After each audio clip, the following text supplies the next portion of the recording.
السلام عليكم وهلو هلو ازيكم يا أحلى إمارات، يا رب النهارده تكونوا بخير وأهلا بيكم في فيديو جديد مليان من الحماس ومليان من النشاط لأبعد الحدود. عندك شوية كسل وعندك شوية خمول، تعالي تحدي الكسل النهارده بأفكار روتين قوية جدا جدا لسيدة أجنبية هتدينا كل الحماس الكافي إن احنا نتحدى كل الظروف وكل البرد ونقوم نشوف كل اللي ورانا. بتمنى فيديو النهارده يعجبكم وتتابعوه معايا للآخر. هاستنى طبعًا لايكاتكم الجميلة يا أحلى إمارات، وتعليقاتكم اللي أنتم دايمًا بتسعدوني بيها، واللي باشكركم جدًا، جدًا من كل قلبي على دعمكم وتشجيعكم. شكرًا جدًا لأبو عبود، شكرًا جدًا، جدًا جزيلًا لأم رؤوف، وكمان أحلى سوسو سلوى الجميلة، حبيبتي فيفي، وكمان حبيبتي توتة الجميلة أحلى سوريا، باشكرِك جدًا، جدًا. كلكم غاليين على قلبي، فيا رب دايمًا أكون عند حسن ظنكم. تعالوا بقى نبدأ الفيديو النهارده بلايكاتكم واشتراكِك لو لسه ما اشتركتيش معايا، دي من الحاجات اللي هتسعدني جدًا، جدًا، وكمان تكتبي لي تعليق علشان أرحّب بيكِ إن شاء الله في الفيديو الجاي. طبعًا إحنا أوقات كتير بيكون عندنا شوية من الكسل، لكن السيدة اللي معانا النهارده بدأت بجد إن هي تدّينا كده أفكار حلوة جدًا إزاي إن إحنا نسهّل على نفسنا الموضوع. أكيد طبعًا روتين البيت والترتيبات المختلفة وخصوصًا لو في أطفال وفي مجهود كبير طول اليوم بتبقى من الحاجات الصعبة وبتبقى روتين صعب كل يوم، لكن أفكارها بجد قد إيه كانت حلوة أوي زي ما هنعيش كده مع بعض ونشوف تغييراتها المختلفة. تعالوا نبدأ أول حاجة معاها وبدأت هنا إن هي تغيّر المكان بتاع غرفة الlaundry room أو المكان بتاع غرفة الغسيل، اللي اتخلّصت كده من الدولاب اللي كان موجود، وبدأت تعمل تقفيلة تانية حلوة باللون الأسود، وتغيّر كمان من بعض التفاصيل الموجودة في الغرفة. دي هنا بدأت تعمل زي ترابيزة كده متحركة تقدر إن هي تفتحها تستخدمها للملابس وتطبيق الهدوم، ولمّا تكون مش محتاجاها بتقفلها، فتوفّر طبعًا مساحة في الغرفة. الدولاب الخشبي اللي بدأت تعمله جديد، عملت كمان تقفيلة كده فوق الغسالة وعملتها بنفس اللون، وكمان بعض التغييرات اللي هنلاقيها بدأت إن هي تعملها، ده طبعًا شكل الستايل النهائي. إيه التغييرات اللي هي عملتها؟ طبعًا أول حاجة بدأت اللي هي الترابيزة المتحركة، كانت حلوة جدًا، جدًا. كمان عندها زي حبل كده بتقدر إن هي تركبه للحاجات اللي هي حابة تنشفها، فبرضه تكون موجودة عندها في الغرفة. ال الترابيزة كمان بدأت إن هي تحط فوقيها هوكات تعلّق عليها أطباق الغسيل القابلة للطي، تقدر إن هي تطبّقها بكل سهولة، فدي برضه من الحاجات اللي أكيد بتوفّر معاها مساحات في الأوضة ككل، فتقدر إن هي تستغل المساحة وتحط حاجات والتزامات أكتر ليها. دي هنا الترابيزة اللي باقول لكم عليها إن هي تقدر وقت الاستخدام إن هي تفردها تطبّق عليها الملابس أو تستخدمها في أي حاجة، وبعدين تبدأ إن هي تقفلها تاني لو مش محتاجاها. عندها أدراج التخزين الموجودة كمان وكل المنظمات المختلفة بتاعتها، اللي بتخلّي المكان بجد قد إيه فكرته لذيذة أوي، إنِّك تخلّي كل الغسيل موجود في مكان واحد وتهتمي بالمكان ككل في مكان واحد. طبعًا هي أول بأول بتبدأ إن هي تنظّم المكان، أي حاجة هي مش محتاجاها بتتخلّص منها على طول عشان توفّر مساحات لحاجات تانية والتزامات تانية ليها. دي بعض أفكار المنظمات، البوكسات اللي بتبدأ إن هي تستخدمها، الحاجات اللي مش محتاجاها بتتخلّص منها أول بأول، توفّر مساحات تانية وتنظّم المكان بطريقة حلوة جدًا، جدًا. الدولاب ده بقى بدأت تحط فيه كل الأدوات اللي بتستخدمها في التنضيف، المنظفات كلّها، المكنسة اللي بتستخدمها، كل الفوط، كل الحاجات بتاعة التنضيفات كلّها في مكان واحد، فتبقى الغرفة دي للتنضيف وللغسيل.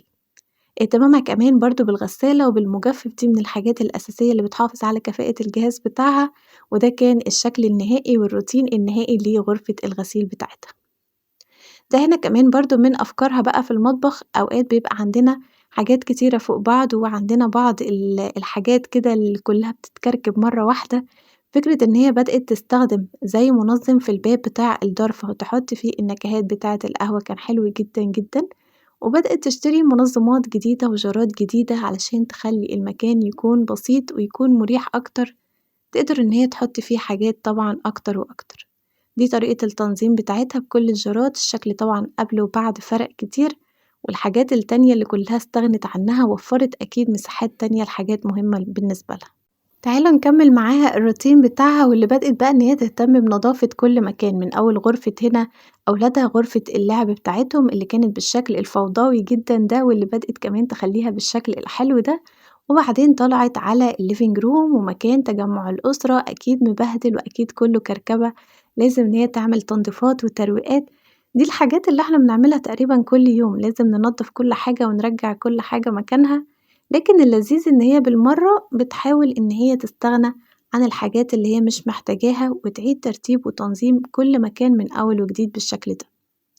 تعالوا ندخل بعد كده على تجديدها لغرفة النوم، وكان أول تجديد بدأت إن هي تعمله طبعًا هي هنا اتخلّصت من السرير، وبدأت إن هي تشيل كل الكركبة اللي موجودة تحتيه، وتبدأ إن هي تركّب style جديد من السرير اللي هو بنظام الأدراج، تقدر إن هي تخزّن فيه حاجات، فتبقى سهلة إن هي تطلّعها، مش بتحط تحت المرتبة على طول، فتبقى صعب إن هي تشيل كل شوية المرتبة وتطلّعها. فكرة الأدراج برضه كانت من الحاجات اللذيذة. فده كان أول تغيير ليها في الغرفة.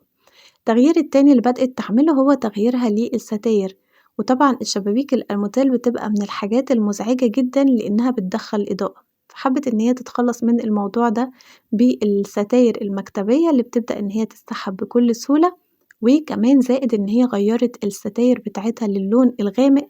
اللي تدّيها شكل حلو، وفي نفس الوقت برضه تبقى عازلة للإضاءة وتقدر إن هي تفردها على الشبابيك. التغيير التالت اللي بدأت تعمله هو تغييرها لورق الحائط، وبدأت حيطة أساسية موجودة قدام السرير اللي بتحط عليها التلفزيون، بدأت إن هي تغيّرها للون الأسود، يبقى لايق كمان مع الألوان بتاعة الستارة، وبدأت تحط 2 puff كده متحرك شكلهم حلو كمان، تعمل قعدة حلوة ولطيفة، وكمان حتى اللمبات والإضاءات اللي موجودة والسجاد غيّرت كل حاجة، فده كان التغيير النهائي لغرفة النوم اللي خلّتها بشكل أكتر راحة، وكمان مليان من الخيارات الحلوة جدًا، جدًا اللي تبدأ إن هي تغيّر من شكل الأوضة لحاجات تكون مناسبة مع احتياجاتها أكيد، فده كان التغيير النهائي والlook النهائي للأوضة، أكيد شكله أحلى الأول بكتير، ولو أبسط تغيير إحنا بنقدر نعمله في أي مكان بيفرق جدًا، حتى لو بُصّوا ترتيب زي الأدراج دي كده بتحسّوا إن أنتم عملتوا حاجة وأنجزتوا حاجة، فيا رب تقدروا تعملوا كل حاجة بتتمنوها وأكتر كمان. من تغييراتها كمان برضه إن هي بدأت تغيّر من style غرفة الliving room لأجواء شتوية شوية، غيّرت من ألوان الcushions وغيّرت من بعض الديكورات اللي موجودة، بس طبعًا قبل ما تضيف كل الحاجات النهائية دي لازم تنضّف المكان الأول من فوق ومن تحت ومن كل حتة كده وتخلّيه منظم ومرتب، وبعدين تبدأ إن هي تحط الأفكار الجديدة. ده طبعًا الجهاز بتاع إزالة الوبر، في بعض الأقمشة طبعًا بيبقى عليها وبر وبتجمّع الوبر عليها، فبتبدأ إن هي تتخلّص بالجهاز الصغير ده عشان تخلّي القماش شكله حلو وشكله نضيف كده ومرتب، وبعدين تبدأ تحط اللمسات النهائية من الcushions وترتيب الترابيزة كمان برضه وبعض الديكورات النهائية عشان تخلّي شكل الغرفة بتاعتها بالطريقة دي.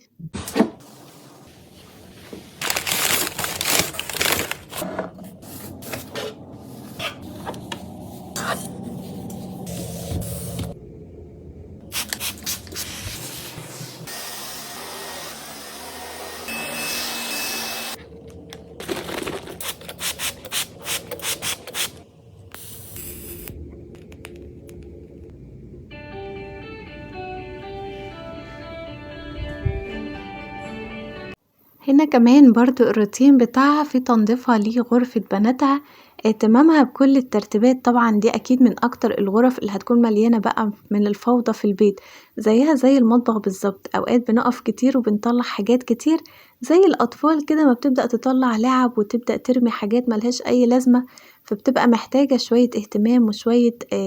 ترويقات كده من الأم وتعيد ترتيب وتنظيم كل حاجة وتصنيف خصوصًا كمان الألعاب. من الحاجات اللي بتبقى مرهقة جدًا، فيا رب يعينكم كده على أولادكم تعملوا لهم كل حاجة حلوة، فدي كان من روتين ترتيباتها، أنا هاسيبكم تكملوا مع بعض بقية الروتين بتاعها وتستمتعوا بالصوت الأصلي للفيديو، باشكركم أكيد طبعًا يا أحلى أميرات على حسن المتابعة، باتمنى منكم لايكاتكم الحلوة وتعليقاتكم اللي دايمًا بتشجعوني وبتسعدوني بيها، ونتقابل بكرة على خير بفيديو جديد، بسيدة جديدة وبأفكار جديدة، روتين وديكورات وتغييرات عشان دايمًا ناخد اللمسة الحلوة اللي نقدر نطبّقها لبيتنا ونخلّيه أحلى بيت في الدنيا. نتقابل على خير الفيديو الجاي أميراتي، وأشوفكم على خير وسلام.